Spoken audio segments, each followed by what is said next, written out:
Hello दोस्तों, आज का हमारा टॉपिक होगा अवयव का गुणनफल यानी मल्टीप्लिकेशन ऑफ मैट्रिक्स। तो दोस्तों आइए देखते हैं मल्टीप्लिकेशन ऑफ मैट्रिक्स यानी अवयव का गुणनफल। दोस्तों किसी भी दो अवयव का गुणनफल निकालने के लिए उसको पहले ये चेक करना होता है कि ये परिभाषित होगा या नहीं। जब परिभाषित होता है तभी उसका अस्तित्व होता है, उसका गुणनफल होता है, अन्यथा गुणनफल नहीं होता है। जैसे दोस्तों देखिए, दो अवयव होंगे, यदि कोई दो अवयव हैं ए और बी, पहले की अगर कोटि है एम क्रॉस एन, दूसरे की एन क्रॉस पी। अब इसको परिभाषित चेक करने के लिए देखना होता है ये कैसे पता चलेगा कि परिभाषित है या नहीं है। तो इसे हम बताते हैं कैसे देखेंगे इसको। अगर यदि ए के स्तंभों की संख्या इक्वल टू बी की पंक्तियों की संख्या बराबर है तब परिभाषित होगा, अन्यथा परिभाषित नहीं होगा। तो इसमें देखिए हम पंक्ति क्रॉस स्तंभ, पंक्ति क्रॉस स्तंभ यानी पहले का स्तंभ और दूसरे की पंक्ति बराबर है, एन बराबर है, तो ये परिभाषित होगा। जब परिभाषित होगा तो इसकी कोटि क्या होगी? कोटि इसकी होती है पहले की ए की पंक्ति, ये है ए बी के कोटि का फॉर्मूला, ए की पंक्ति क्रॉस बी का स्तंभ, यानी ए की पंक्ति क्या है? एम है और बी का स्तंभ क्या है? पी। तो दोस्तों इसलिए ए बी का जो होगा एम क्रॉस पी होगा कोटि। आओ एग्जाम्पल देखकर समझते हैं कि इसका गुणनफल कैसे निकालते हैं। तो दोस्तों एग्जाम्पल है A40321213 एंड V1213220412 3 क्रॉस 3 के दोनों हैं, तो इसको ए बी निकालते हैं, ए इंटू बी यानी इनका गुणनफल निकालेंगे। तो दोस्तों इसका गुणनफल होता है, ये इंटू में लिख लिए दोनों इसको, तो इसका होता है कि ऐसे ऐसे होगा, ऐसे, ठीक है। 3 एलिमेंट ये ऊपर वाले ऐसे आएंगे, 1 2 3, 1 2 3, ठीक है। तो हम इसको पहले करेंगे तभी समझ में आएगा। तो दोस्तों देखिए, पहले ए के स्तंभ, ए के पंक्ति को और बी के स्तंभ को देखिए, ठीक है, ए की पंक्ति को और बी के स्तंभ को। तो दोस्तों 4 इंटू 1 ये है, सबको ऐड करते चलेंगे,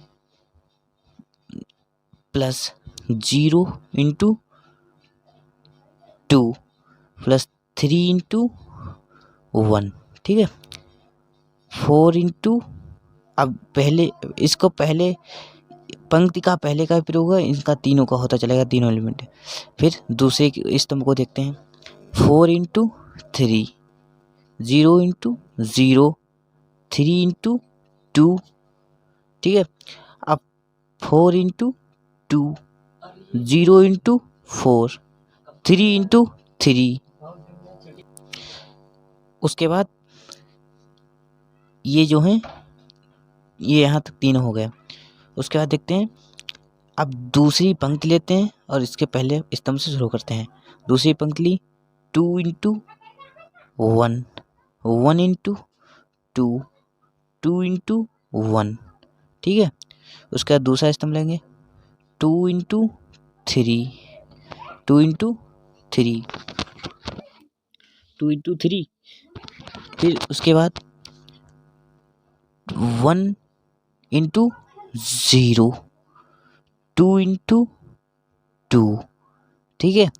फिर उसके बाद तीसरा 2 इंटू 2, 1 इंटू 4 और 2 इंटू 3, ये रहा।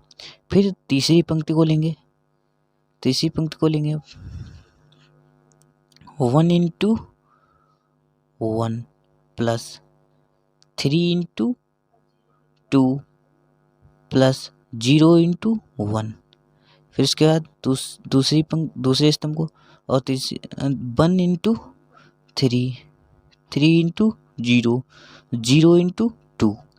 फिर उसके बाद यहाँ 1 इंटू 2, 3 इंटू 4, 0 इंटू 3।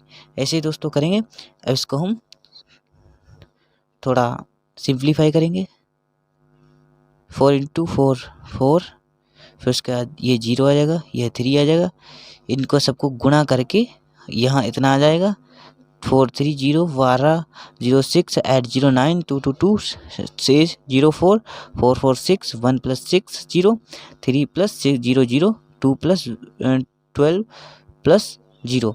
इनको जोड़ेंगे तो 7 18 17 6 10 14 7 3 14 और 3 क्रॉस 3 का ये अब भी बनेगा। ये भी ये यहाँ दोस्तों दिख नहीं रहा। तो दोस्तों देखिए ये आया है दोस्तों। आई होप आप लोगों को समझ में आया होगा। ओके, जय हिंद।